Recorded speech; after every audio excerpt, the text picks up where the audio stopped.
Los contenidos emitidos en este espacio no son responsabilidad de la emisora.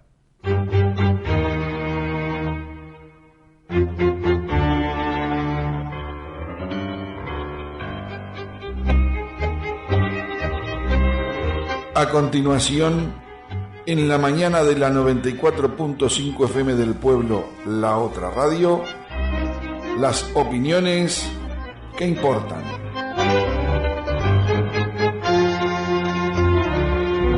En las opiniones que importan, contamos con la presencia del doctor Julio Matos. Buenos días, amigos, un gusto en saludarlos. Seguramente que todos ustedes están enterados de un hecho bochornoso que aconteció la semana pasada en una escuela capitalina, en circunstancias en que una madre agredió a la maestra de su hijo. Una perla más de un collar que ya tiene muchas cuentas y que nos habla de las dificultades de convivencia aún en los ámbitos educativos y de la desvalorización de la labor docente y de la figura del docente. Pero no debe sorprendernos porque este tipo de prácticas en los ámbitos educativos y concretamente en las escuelas da ocasión a noticias que aparecen esporádicamente en donde escuelas de barrios carenciados, en donde el comedor escolar cumple una función relevante, son saqueadas en la noche por vándalos que les roban las comidas, los utensilios de cocina y que por supuesto desprecian el material didáctico. Inclusive en algunos casos la agresión contra la institución escolar que se materializa no en las personas sino en los edificios lleva a que irracionalmente y sin ningún motivo que tenga que ver con aprovechamiento alguno, se destrozan por diversión los vidrios de los centros escolares. Si pensamos en los liceos, las cosas no están mucho mejor. Parecería que con la contratación de servicios de guardia en las puertas de los mismos, en zonas conflictivas de Montevideo y Canelones, con la contratación del conocido Servicio 222, se ha logrado por lo menos disminuir de manera importante la actividad de patotas, de muchachotes, que roban a los gurises cuando salen de los liceos para robarle los championes, las camperas y hasta los pantalones. Pero no solo los centros educativos son motivo de nuestra observación y de la atención preferente que le dan para resaltar este tipo de noticias, que en realidad son insucesos, los medios de difusión masiva. También hay violencia en los hospitales. Todos los floridenses recordaremos que hace escasas 3 o 4 semanas un medio matutino, un vocero de las fuerzas conservadoras que gobiernan nuestro departamento, se regodeó en la noticia de la agresión contra un médico del hospital departamental por parte de familiares de un bebito recién fallecido. Y si hacemos un poco de memoria, en nuestro Pago Chico, en nuestra aldea, en Florida, yo por lo menos recuerdo en los últimos 2 años 3 o 4 casos de agresiones similares, esto es, agresiones contra médicos y en general contra personal de la salud. Aunque debemos ser muy claros que en esto de la violencia en el área de la salud es como una avenida en la que se circula en 2 direcciones, porque hace algo más de un año fue muy sonado el caso de los 2 enfermeros que por cuenta propia decidieron aliviar, entre comillas, el sufrimiento de algunos pacientes terminales de los centros de tratamiento intensivo, los desconectaron y los mataron. No podemos extrañarnos de esta virulencia en las escuelas, los liceos y los hospitales cuando la célula fundamental de la sociedad, que es la familia, no está indemne a esta epidemia. La violencia en la familia es violencia de género y violencia contra la niñez. Todos hemos visto alguna vez el colectivo Mujeres de Negro, que con ese dramatismo y en silencio protestan cada vez que una mujer es asesinada por su pareja o por su expareja o por quien pretende ser su pareja. E inclusive este capítulo ha permitido que las autoridades policiales y judiciales demuestren su inventiva y su estar al tanto con la última técnica al respecto, con la importación de las famosas pulseras que permiten controlar que la interdicción judicial de no acercarse a las eventuales víctimas se cumpla por parte de los eventuales victimarios.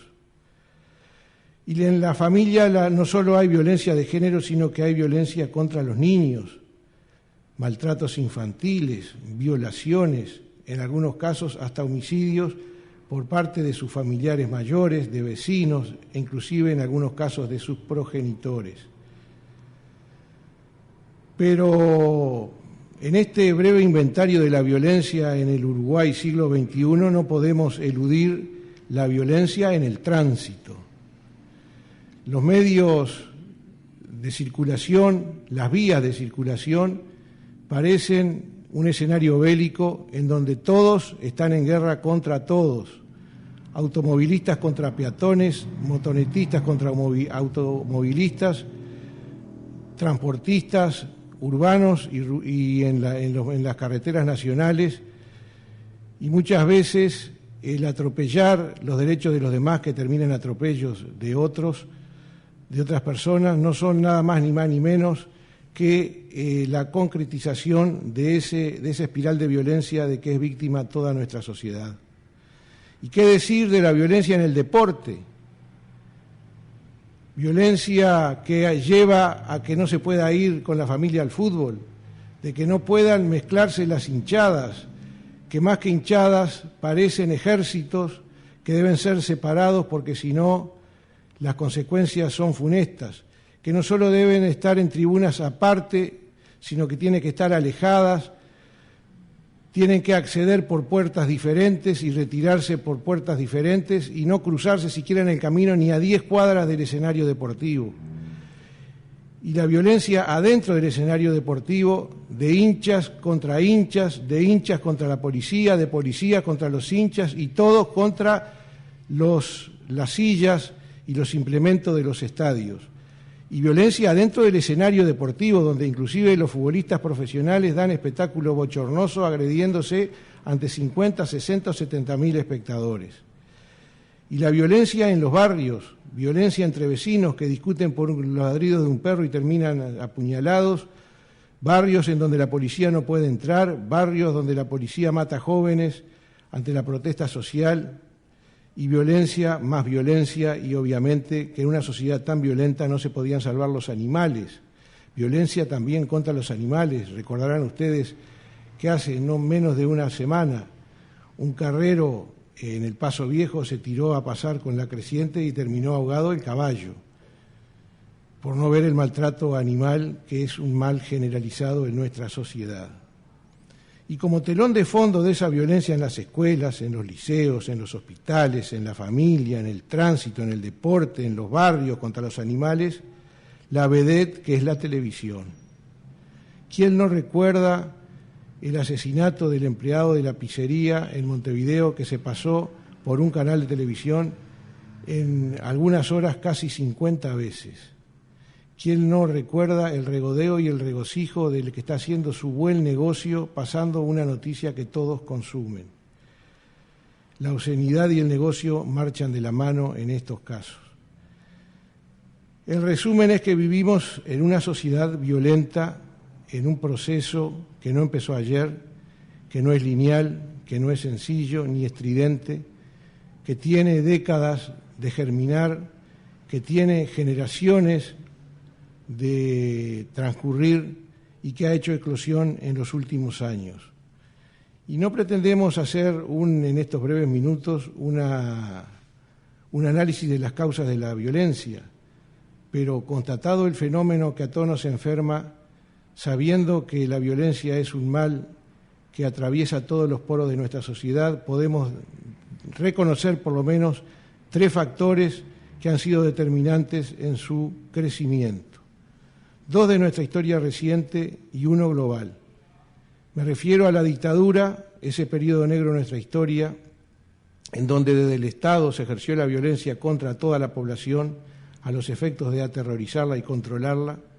Y me refiero a la crisis del año 2002, en donde como consecuencia de políticas aplicadas por los gobiernos de la derecha, blancos y colorados, la sociedad se fracturó en forma jodida, en forma embromada, en forma tajante. Y también en esta espiral de violencia, buena cuota parte la tiene el neoliberalismo y la globalización y su prédica individualista y egoísta del no te metás, hacé la tuya y lo único que importa son tus intereses. Ahora bien, en esta síntesis de la violencia que afecta a todas las esferas de nuestra sociedad, ¿alguien puede creer sanamente que el delito iba a estar ajeno a la violencia? ¿Alguien puede creer que si los padres no respetan a los maestros, los pacientes no respetan a los médicos, los padres no respetan a sus hijos, los hombres no respetan a sus parejas, los conductores no respetan, los deportistas no respetan, los delincuentes van a respetar? La violencia en el delito, que es implícita, ha aumentado exponencialmente en los últimos años porque ha aumentado la violencia en la sociedad. Por lo tanto, la respuesta tiene que ser una respuesta integral y sería absurdo responder a la violencia con más violencia, porque la mano dura, la tolerancia cero y la baja a la edad de imputabilidad no es nada más ni nada menos que combatir la violencia con violencia desde arriba, con violencia institucionalizada y con violencia desde el Estado. Espero que estas reflexiones sirvan para el aporte que debemos hacer cada uno de nosotros desde nuestro lugar de trabajo en aras de lograr solucionar este mal que afecta a nuestra sociedad contemporánea. Hasta el próximo viernes. Esto fue Las opiniones que importan, en la mañana de 94.5 FM del Pueblo, la otra radio.